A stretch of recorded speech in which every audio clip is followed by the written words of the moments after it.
একটা ছোট বাচ্চাকে নিয়ে একা হাতে সংসারের সমস্ত কাজ করা সকাল থেকে, আর সেই বাচ্চাটা যদি হয় জ্বালাতনে মানে প্রচণ্ড জ্বালায়, তাহলে যে কতটা ডিফিকাল্ট একটা সংসার চালানো, সেটা যারা একমাত্র এই পরিস্থিতিতে আমার মতন পরিস্থিতিতে আছে তারাই বুঝবে।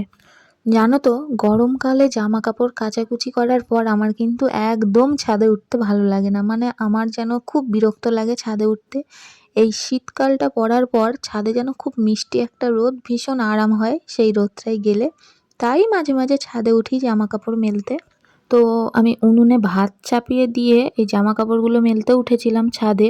অ্যাকচুয়ালি না, সকালের কাজবাজ সারার পর জামা কাপড়গুলো কাচা তো হয়ে যায় ঠিকই, কিন্তু আমি মেলতে পারি না, কারণ আমার আরও দু একটা কাজ থাকে, তাই রেখে দিই। তো উনুন শালে এসে দেখি ভাতটা তো আমার হয়েই গেছে। আমি ফ্যানটা ঝেড়ে নিয়েছি আর তরকারি বসিয়ে দিয়েছি আজকের আলু বেগুন দিয়ে ওই ফ্যাসা মাছের ঝাল করব। তো আমার ব্যস্ততার চক্করে দেখেছো তরকারির আলুগুলো পুড়ে গেছে। তোমরা কিন্তু এটা ভেবো না যে আমি রোজই ঝাউমাক করে রান্না করি আর আমার রান্না খেতে খুবই খারাপ হয়।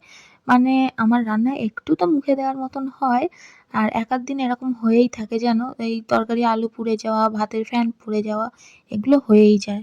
রান্না বান্না কমপ্লিট হতে না হতেই টাইম হয়ে যায় মেয়েটাকে স্নান করাবার। যেহেতু অনেকটাই ছোট, তাই একটু টাইম মেনটেন করেই স্নান করাতে হয়।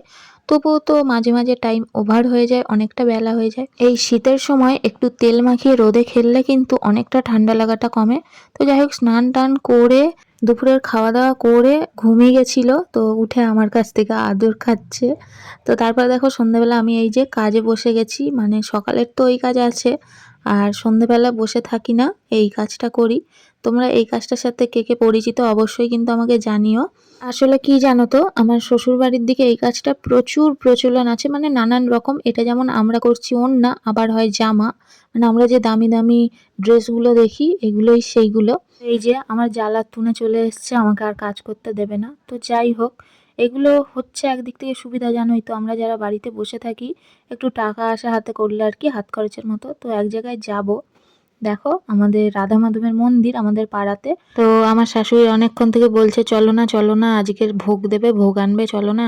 তাই ভাবলাম তাহলে অনেক করে বলছে যখন যাই। তো তাই জন্য একটু বেরিয়েছিলাম ভোগ আনবো বলে। তো এই রাধা মাধবের মন্দিরটা তোমাদের একদিন খুব সুন্দর করে দেখাবো।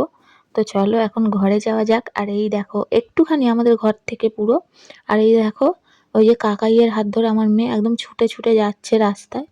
তো ফাইনালি ঘরে চলে এসেছি। আমি আর আমার শাশুড়ি যেহেতু থাকি, আর কিছুই আজকে রাতের খাবারে করা হয়নি, নাহলে রুটি হয়। সাধারণত আমাদের রাতে রুটি হয়। তো যাই হোক, এই ভোগেতে দিয়েছিল লুচি, ছোলার ডাল আর বোঁদে। সত্যি ভগবানের প্রসাদ না, সত্যি অমৃত হয়।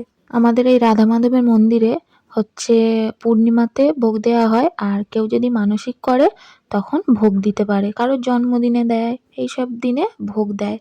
তো যাই হোক, এবারে আমার মেয়েকে খাওয়াবো। আমার তো খাওয়া হয়ে গেছে।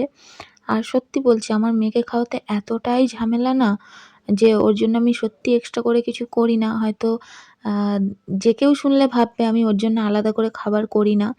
ও যেটুকুই খায় আমি ওকে সেটুকুই খাওয়াই, আমি আর জোর করি না। আগে মোটামুটি একটু জোর করতাম, সত্যি আমার সেই ধৈর্য আর হয় না। তো তোমাদের সাথে অনেক গল্প করে ফেললাম। তো আজ আসি, দেখা হবে পরের ভিডিওতে। ভালো লাগলে একটা লাইক কমেন্ট করে দিও, আর আমাদের ভিডিও তোমাদের ভালো লাগছে নাকি সেটাও জানাতে ভুলো না। টাটা।